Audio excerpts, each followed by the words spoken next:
Another disappointing Star Wars movie. Welcome to the other side. I'm Will.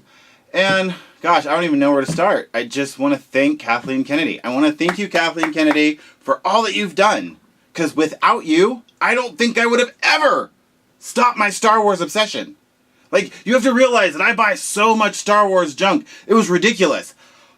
Until you and Rian Johnson and even J.J. Abrams, your response to us old school fans criticizing The Last Jedi. How dare us criticize The Last Jedi? It's awesome. And you old school fans, you just need to die and go away. The only way to become what you are meant to become is to kill the past, right? So here we are as old school fans. Most of the people that had a problem with this movie are the old school fans. And like you said, Kathleen Kennedy, you're not making movies for us fans anymore. You don't care about us. You're trying to reach a greater dynamic of people because the average person down the street is the one standing in line for these movies dressed in a costume. Because that's what's happening, right? And stop calling it a boycott, the reason we're not going to see Han Solo. It's not a boycott. We're not boycotting the bus. This isn't Alabama. We're not fighting Jim Crow. We're upset with the direction that all of a sudden these movies took. And then Rian Johnson, didn't really care what we had to say. So this isn't a boycott. This is a trial separation, all right? It's kind of like me and Star Wars were in a relationship, and finally it was time to just cut it off. It's disappointing. It's not fun anymore, all right? When I walked out of Last Jedi, I saw Last Jedi twice in the theater, all right? It was the first time. I didn't like it. The whole movie's not garbage, all right? There's some pretty cool scenes, in the movie, but it was just the character development, the way that the cliffhangers were dealt with. J.J. Abrams set up a lot of cool shots for Rian Johnson. He's just like, yeah, I don't like that. I don't like that. And Rian Johnson, you say that you're a Star Wars fan and then you always love Star Wars, but I've watched you on stage with like Mark Hamill. I don't think you care for Mark Hamill. Maybe it's because he questioned the direction you were taking Luke Skywalker, but you just seem very snarky with him, And I think you are an Emperor Palpatine fan, and you're bitter that Luke Skywalker killed your favorite character, so you decided to kill his on screen. I don't know what the deal is. But I did not dislike The Last Jedi enough to say, well, I'm done with Star Wars. Screw Star Wars. No, that wasn't it. It was your Kathleen Kennedy, Rian Johnson, and even J.J. Abrams had to throw your 1 cent in the ring and basically say that the reason we didn't like it is because we're racist and we're sexist. We don't like women in control. Like, are you serious? Like, those are the lamest, weakest excuses, all right? Because let's look at it. Let's look at what you've done with the women that you've had in these movies, okay? You shot one into a ship. Okay, Rey is a cool character. I enjoy her. Captain Phasma, okay, if you've ever seen that woman on Game of Thrones, she can throw down. But you used her worse than they used Boba Fett. I mean, she's a joke, all right? So, and Kathleen Kennedy, you've made the comment that girls, they don't identify with Luke Skywalker, right? So we need to empower women. That's fine. We can have a healthy balance. Why didn't Princess Leia train Rey?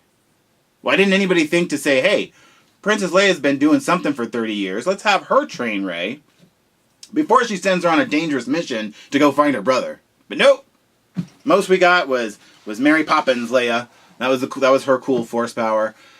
Your response, and then Rian Johnson saying, well, we need more minorities in Star Wars. That's what we need. Yet you couldn't find any room in The Last Jedi for Lando Calrissian. That's what you said. Well, I just don't see how he fits in the story.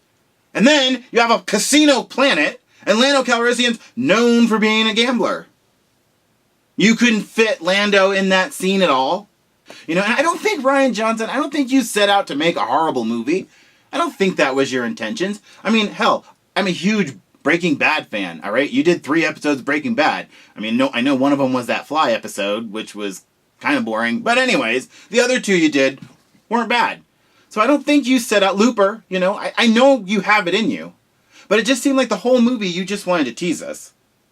Let's show the X-Wing and Luke Skywalker's X-Wing in the water, but yet he's just going to die by himself on the planet, So anyways, you want to talk about minorities. We got Finn, all right? Are you saying that Finn is as good a representation for black people as Lando Calrissian or Mace Windu? And when we talk about women, more women in the movies, okay, let's be real. You've got Rey. You had, Jyn Erso. You've got Holdo. Obviously, we got Leia back. Mon Mothma. I mean, have you watched the prequels and the other movies? Mon Mothma, Leia, there was tons of female Jedis in the prequels, so you're not doing anything original. The bottom line is, The Last Jedi was disappointing. We had a bunch of good cliffhangers that J.J. Abrams set up wonderfully, I thought. And Rian Johnson just decided to dismiss them. You want to know who Snoke is? It doesn't matter who Snoke is! But here's the other side of this coin. That's why this is the other side. We like to share both sides of the story here. You know who we have to blame for this? Old school Star Wars fans. We're to blame. We're partly to blame because of all the hell we gave George Lucas over the prequels. I mean, the fact there's even a documentary called The People vs. George Lucas pretty much says it all. We basically crucified that man because of what he did with Star Wars. So, when we have a legitimate gripe about character development and we didn't like the way the story went, or some parts of the story seemed ripped off from Battlestar Galactica, or didn't make a lot of sense, I mean, if you want to talk about bad editing, the fact that Luke Skywalker says in the movie, I have 3 lessons for Rey, and we only get to see 2 on film, and one's a DVD, a cut scene. I mean, it's like, give me a break. Disney's Kathleen Kennedy and you guys seem to have a problem with old school fans, but you want our money, and here's the deal, I might just be one person, but I know for The Last Jedi, I probably spent very close to $1,000 just on merchandise. I'm just one person. And so now how much I've spent on Solo merchandise? Nothing. I don't own The Last Jedi on Blu-ray. I don't own The Last Jedi digitally. I don't plan on going and seeing Han Solo because I don't think you care what the fans think. You don't really care about us old school fans. You just think we're suckers and chumps. Oh, I'm going to be missing out on some Star Wars. No, I don't feel like I'm missing out on anything. And from what I've heard, the reviews of Han Solo, it's pretty much exactly what I thought we were going to get. I don't feel like I'm missing anything. You tried to get me go to Solo, and I said, no. The Last Jedi, there were some legitimate gripes. And if you can't see that, if you watch The Force Awakens and the wonderful thing that J.J. Abrams had set up, and then watch Part 2, The Last Jedi, and how all those cliffhangers were handled, if you can't see that those are disappointing answers to all those burning questions, it didn't matter what you thought. Well, okay, that's fine. It doesn't matter if I go see Han Solo or Episode 9, and sure as hell not seeing anything that Rian Johnson puts together. Don't care. So, right now, it's not a boycott. It's a trial separation, which could end up in divorce. I'm Will, from the other side. Take me to the other side.